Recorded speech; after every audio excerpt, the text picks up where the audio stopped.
बसीरत सियासी लीडर जनाब पदाइयों से शुक्रिया अदा किया जा रहा है। पप्पू यादव जी की बारगाह में खिराज तहसीन पेश किया जा रहा है। पूरे पूर्णिया और यहाँ अतराफो जवानिब से आए हुए तमाम मुअज़्ज़िज़ीन अरबाब इल्म दानिश की तरफ से ये जनाब पप्पू यादव जी सियासी दुनिया में मोहताज तारुफ नहीं है, बड़ी खूबियों और जामे और कमालात के मालिक हैं ये। जहां गए इश्क व मोहब्बत का इनकलाब बर्पा किया और पसमानदा कौम को इन्होंने उठाने में आप लोगों से गुजारिश है कि आप लोग बैठ जाएं। आप लोग बैठ से कामयाबी की नई शाहराह के करीब इन्होंने ले जाने में माँ बहने आपको बिखरी हुई कौम को यकता करने के लिए जिन्होंने जद्दोजहद की है। का बच्चा बच्चा दीन अहमद का सिपाही है। वहाँ का बच्चा बच्चा दीन अहमद का सिपाही है। नफरतों को खत्म करना और मोहब्बत का चश्मा उबलना और अखलाक और इखलास के साथ पेश आना, पसमानदा फिक्र से ताल्लुक रखने वाले समाजियात के हर शोबे पे नजर रखना, उन्हें तरक्की के नए रास्ते से हमकरार करना जनाब पप्पू यादव साहब का मशअले हयात है। इसलिए तशरीफ लाए और जितने भी सियासी लीडर जिस जमइयत से आएंगे हमारे अखलाकी फरीजे में शामिल है कि हम उनका इस्तकबाल करें, खैर मकदम करें, मोहब्बतों के नजराने उनकी बारगाह में पेश करें। शुक्रिया। बिला ताखीर शाहिर हिंदुस्तान अंदलीब गुलशन रिसालत हजरत मरहूम रजा मायकश पूर्णिया तशरीफ ला रहे हैं। नारा लगाइए। जब जब कभी विचारों पर, कभी इंसानियत पर, कभी मानवता पर संकट आया है तो कई विचार हमारे दुनिया में आए जिसमें इस्लाम भी हमारे लिए एक खूबसूरत रास्ते है जीने का, वो रास्ता जो इंसानियत का सबसे बड़ा पैगाम है और वो है हर किसी भी धर्म, विचार, समाज, समूह, हर तरह के भाषा, क्षेत्र, लिंग, हर तरह के समाज के निर्माण में हर व्यक्ति का सम्मान खुद से जारी। मोहम्मद साहब ने जिस यातनाओं के बीच दुनिया का उससे बड़ा संकट और वो रास्ता जिन्होंने मक्का से मदीना, पूरी दुनिया एक तरफ थी, यातनाओं के समूह के तरफ था और मोहम्मद साहब का वो पैगाम कि हम एक हैं, हमारे फरिश्ते एक हैं, हमारा मालिक एक है, नफरत का कोई रास्ता नहीं हो सकता, जिन्होंने पूरी दुनिया को मदद करने की एक रास्ते दिए, राह दी, मोहब्बत का रास्ता दिया, दुनिया के लिए जीने के रास्ते दिए। हम सब भूल जाते हैं मस्जिद का रास्ता यतीमों के रास्ते से, मोहम्मद साहब के दिए हुए उस दस्तरखान के रास्ते से, उस नमाज के रास्ते से, उस हज के रास्ते से। आप जब ज़कात देते हैं तो आप इस बात को याद रखिए कि अल्लाह रसूल ने जो दुनिया के यतीम गरीबों के लिए, सिर्फ मुसलमानों के लिए नहीं, कोई भी विचार, कोई भी समाज, कोई भी इंसान जिनके आंख में आंसू हो उसके पोंछना, उसकी मदद करना, उसके रास्ते जीने का एक, मुस्कुराने का एक रास्ता, जिस विचारों ने हम सबको दुनिया के एक तिहाई तक पहुंचा दिया, हमारी क्या जिम्मेदारी है? क्या हम सिर्फ मुसलमानों, इस्लाम को बहुत हृदय की गहराइयों से ना समझ पाए? क्या हम सिर्फ मुसलमान हो? क्या हम हदीस के उस विचारों को जो हमारे जीवन को जीने का एक राह दिया, रास्ता दिया, हम उसको ना समझ पाए? आज तो इस मंच पर हमारे जो मौलाना साहब लोग बैठे हैं, ये उन्हीं के पैगाम के लेकर के आपके बीच आते हैं,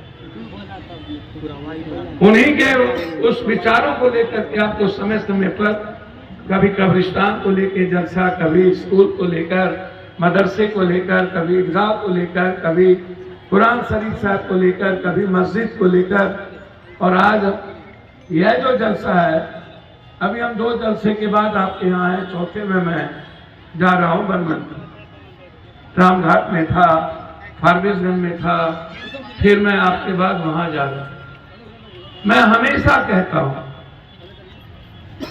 कि हम आए क्यों, हमारी भूमिका क्यों, हम सब हैं कौन, हमारा खून एक है, हमारा रिश्ता एक है, हम जीते एक ही तरह से हैं, हम वसुधैव कुटुंबकम को जानते हैं, हम सर्वधर्म संभव के लिए जीने आए, हम सार्वभौमिकता के लिए दुनिया में जीने हमारे रास्ते दिए हैं अल्लाह ने।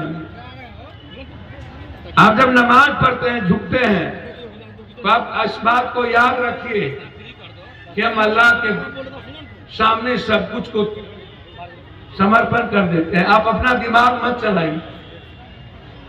हम सबको अल्लाह ने ईश्वर ने बनाया, हम लोग अल्लाह के कारण कभी कभी अल्लाह की रचनाओं के खिलाफ खड़े हो जाते हैं। भाई पूरी दुनिया में पप्पू यादव आकाश में थूक फेंका, थूक किसके मुंह पर पड़ेगा? हमने यदि किसी ईश्वर अल्लाह के बारे में कुछ कह दी, आप शुरू हो जाते हैं नारे तकबीर अल्लाह अकबर। आप कभी इस बात को महसूस करते हैं कि नारे तकबीर अल्लाह अकबर का वो भाव हमें जीने की क्या ताकत देता है? हमें हमारे वसूल पे चलने की वो ताकत, वो जज्बा, वो जो जरूर है, जब हम उसको कहते हैं तो फिर हम एक इंसानियत के पैगाम के लिए हजरत साहब की तरह कुर्बानी देने की तैयारी करते हैं। कभी आपने समझा कि हजरत साहब ने कुर्बानी क्यों दी? इसीलिए आज जो इस मस्जिद को लेकर के यहाँ पर सब लोग एक हुए। हम तो हमेशा कहते हैं, हम तो हमेशा संकट में पूरी दुनिया के साथ खड़े रहे। हम हमेशा जब भी किसी विचारों पर हमला हुआ है तो हम सत्य के रास्ते खड़े रहे, चाहे दुनिया एक तरफ हो, पूरी मुल्क एक तरफ हो जाए, राजनीति एक तरफ हो जाए, पप्पू अपने सत्य के रास्ते कभी नहीं आता। और इसी को हम कहते हैं इस्लाम। तो आप मुसलमान हैं और हम इस्लाम को मानते हैं, फर्क क्या है? हम इस्लाम को आत्मसात किए हुए हैं, फर्क क्या है? आप कुरान शरीफ साहब को पढ़ने के बावजूद भी आत्मसात नहीं किए, और ये व्यक्ति यहाँ जो बैठा है, ये कुरान शरीफ साहब के एक एक विचारों को आपकी जिंदगी का महसूस कराना चाहता, आपको उस राह का बारिश बनाना चाहता, इसलिए तो यहाँ सब लोग बैठे।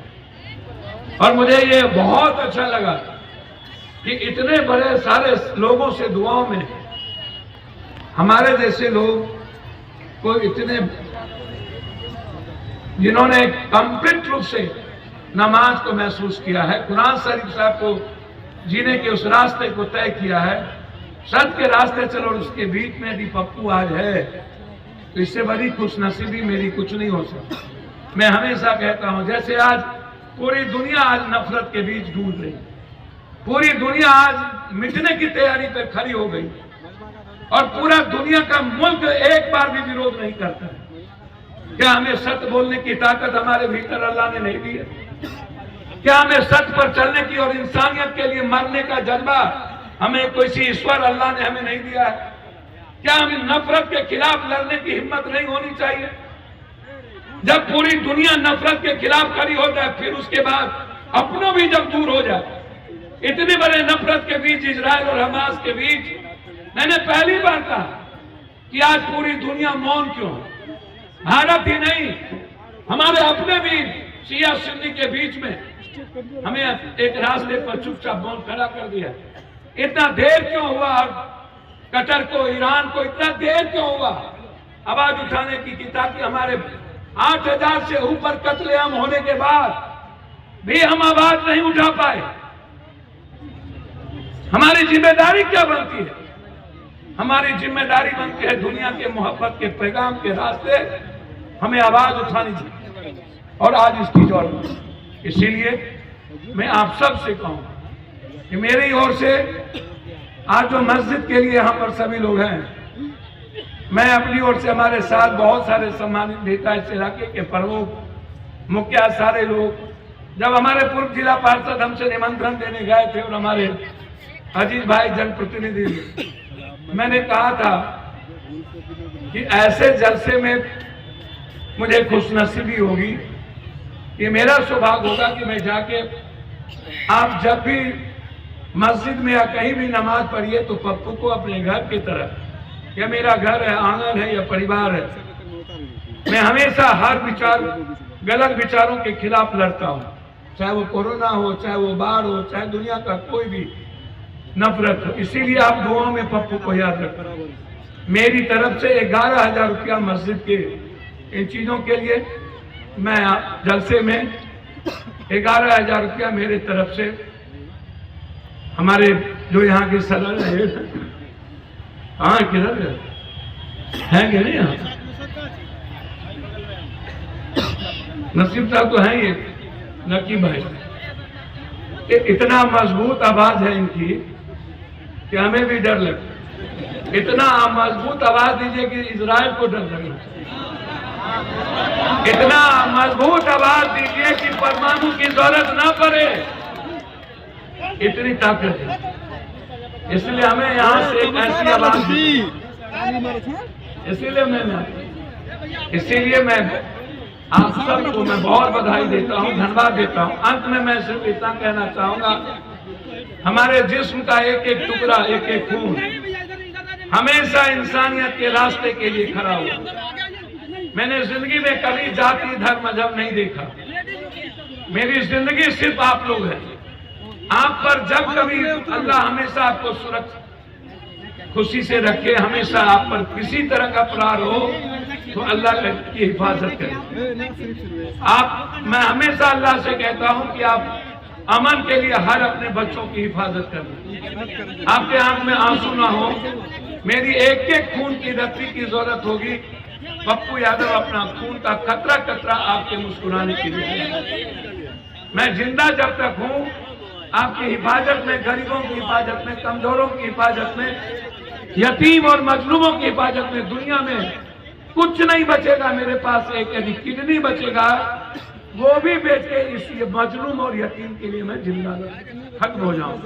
मुझे किसी चीज की जरूरत नहीं है, मैंने दुनिया में कभी नहीं देखी। इसीलिए मैं आप सबको हृदय से, मैं दिल से, अल्लाह ताला आपको हमेशा खुश रखे। हम आपके साथ पग पग हैं, पल पल हैं और आपके साथ परछाई की तरह, पुत्र की तरह खड़े हैं। हमारी पूरी सलामती आपकी हो, इसके लिए मैं बेटे की तरह आपके साथ खड़ा हूं। मैं यही कहने आपसे आया था, मैं अपनी माँ बहनों को भी, जो सृष्टि और मेरे निर्माण की सबसे बड़ी ताकत आप हैं, तो हमें सही माने में जीने की ताकत मिलती। मैं आपको सलाम करता हूं, हमेशा आपसे जीना सीखा है, मरने की ताकत तो जज्बे मिली। इसलिए अपनी माँ बहनों को भी और जो मेरे लिए ईश्वर तुल और देवतुल बुजुर्ग है उनको भी हृदय से, अंतःकरण से, मन से आपके चरण में आपको मैं प्रणाम करने आया हूं। और इस मंच को, जो खूबसूरत मंच है, देखने में ही खूबसूरत है और ये अपने आप में विचारों से अणुबम और परमाणु बम भरा हुआ है। ये जितने लोग हैं विचारों से, ये मोदी की तरह परमाणु बम नहीं है, ये विचारों से परमाणु बम है। इजराइल की तरह नहीं है, विचारों से परमाणु बम है। जो कुर्बानी देना जानते हैं, जो बदलना जानते हैं, बदला लेना नहीं जानते। इस्लाम कभी बदला नहीं लिया, हमेशा बदलने की तारीख तय की और ये मंच बदलने की तारीख तय करता है। इसलिए बदला लेने की जरूरत नहीं है, यहीं से आवाज दीजिए कि बदलने की तारीख। बहुत बहुत बधाई और धन्यवाद के साथ मैं पुनः जी मालिक कर लेने दीजिए कुछ सवाल।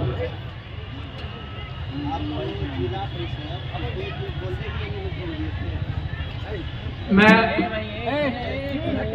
उनको, उस बच्चे को कोई बात नहीं, यहाँ छोड़ दिए बेटा, यहाँ आपके सारे बुजुर्ग हैं, यहाँ आपके सारे बुजुर्ग हैं।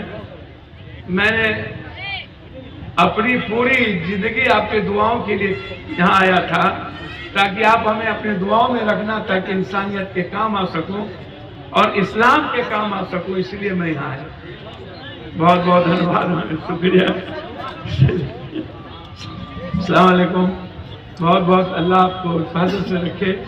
और मैं आप सबसे प्यार करता हूँ, इतना प्यार करता हूँ जितना आपसे कोई और प्यार नहीं कर सकता। बहुत प्यार करता हूं।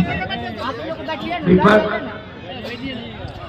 पप्पू यादव जी का दिल की गहराइयों से अभिनंदन है, खैर मकदम है। जितने सियासी लीडरान यहाँ तशरीफ़ लाए उनकी बारगाह में खिराज तहसीन है, मोहब्बतों का नजराना है। अपनी तमाम तर सियासी मसरूफियात के बावजूद इतने सियासी कद्दावर लीडर जनाब पप्पू यादव जी अपनी तहरीक लेकर, अपना पैगाम लेकर इस सरजमीन पर तशरीफ़ लाए।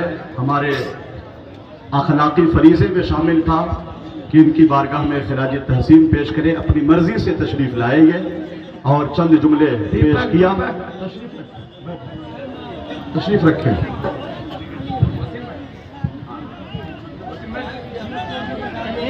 अभी